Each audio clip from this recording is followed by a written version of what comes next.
I've got red.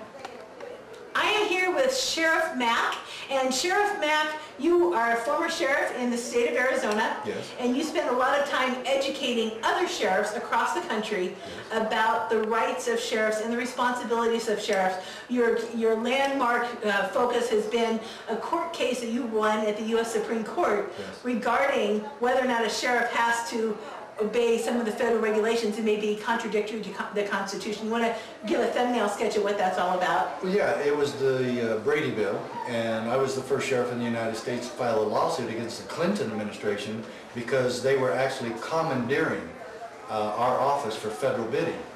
And I said they can't do that. It violates the Constitution, violates the Bill of Rights, it violates the separation of powers between the states and federal government. And the states are not subject to federal direction, and the President of the United States, and I don't care who it is, it has nothing to do with Barack Obama. At this time it was Bill Clinton. I don't care if it was George Washington himself. He cannot tell your sheriff what to do. The federal government has no authority over your sheriff whatsoever. And at that time in 1997, you lost an election during that process, but you won your case, and so your point was eventually proven. I was vindicated, but I didn't get my job back. Okay, okay. But that's all right. We went on to bigger and better things. So one of the things that's pertinent about federal control in eastern Montana, where we are now, we're out here in Ekalaka and Carter County, is floodplain issues and the control from the U.S. Army Corps of Engineers that they are telling sheriffs, they're telling local governments to take the land. They're essentially being told to condemn the land, to enforce that kind of process. Talk to me about what a sheriff can and can't do with the local Well, I'll tell people. you, we actually had a battle in Arizona and in my county with the Army Corps of Engineers. So I'm really glad you brought them up because we beat their butts out of our county, literally. Okay, so we had a bridge washout, and they told us that we couldn't touch the bridge. We could not repair the bridge. Okay, just put the bridge back the way it was, not do anything extra. And they said that if, now we're talking about people in the east part of our county who can't take their kids to school.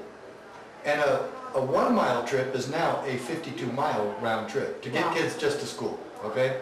So people are getting really upset about this, and the Army Corps of Engineers won't do it. It's dragging on, and so finally the county got so upset with the Army Corps of Engineers, they passed a resolution to fix the bridge, despite the threats coming from the Army Corps of Engineers. The Army Corps of Engineers threatened to arrest our county commissioners, threatened to fine the county $50,000 a day for every day that we're in violation. So I came in and told the county supervisors, I will provide security for you, I will make sure you're not arrested, and I will provide security at the construction site for fixing the bridge. And I said, I will protect you from the Army Corps of Engineers. And the outcome of that situation? We fixed the bridge, nobody went to jail, and we didn't pay one dime in fines. Very good. The last thing I want to talk about is medical marijuana. Marijuana is a big issue, particularly in Montana. There's a lot of folks that fully believe that it is an alternative to hydrocodone and other kinds of medications. They're not smoking it, they're taking it orally. But there's other folks that say, well, the federal government says that it's still illegal. Where is the division between states' rights and federal rights in that issue? I really don't care what the federal government says there because they don't have the authority over this issue. There's no constitutional authorization for the United States government to get involved in this in the states and cities and counties. They can stop it at the border, but they haven't even done their job there, and then they want to come in and tell all of the rest of us how to run our lives and how to manage the drug problem. I don't use drugs. I have never used drugs. I hate drug abuse, but I hate the drug war more.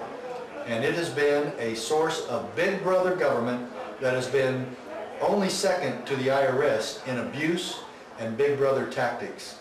And I don't want any other peace officer in this country to do as I did and risk my life or risk their lives to stop a plant. It's a weed, and it does have some medical benefits, and I don't care how people ingest it. If they want to take it, it's none of government's business. And I really resent government saying, we're going to protect you from your own habits and from your own addictions. And if we don't do good enough, and if you don't stop, we're going to take your home away from you, your car, and we're going to shove you in a box and prison. and keep all you drug addicts in there altogether. They can't even stop drugs in prisons. One of the points that you just made was that marijuana is a weed. So let me move over to weeds, and I didn't give you a heads up on this particular question. Weed control in this country is out of control financially.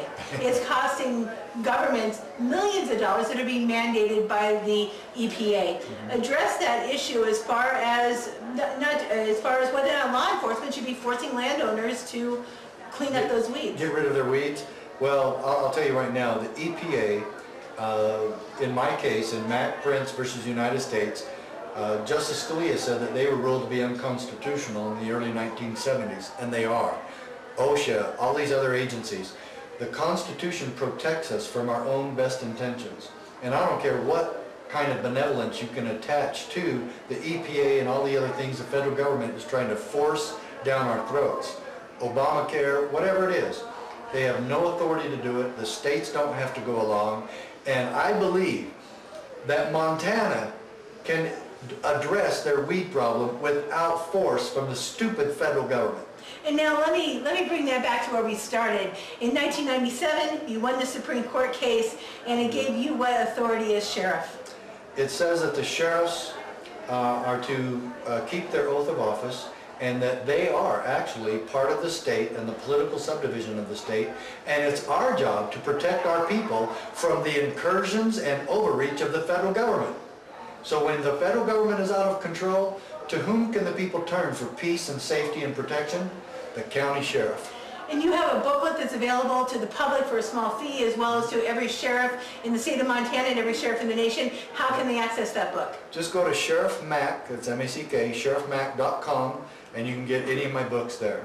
Sheriff Mack, thank you for joining me all the way out here in Ekalaka, Montana. I'm Emilie Boyles for Montana East Regional News.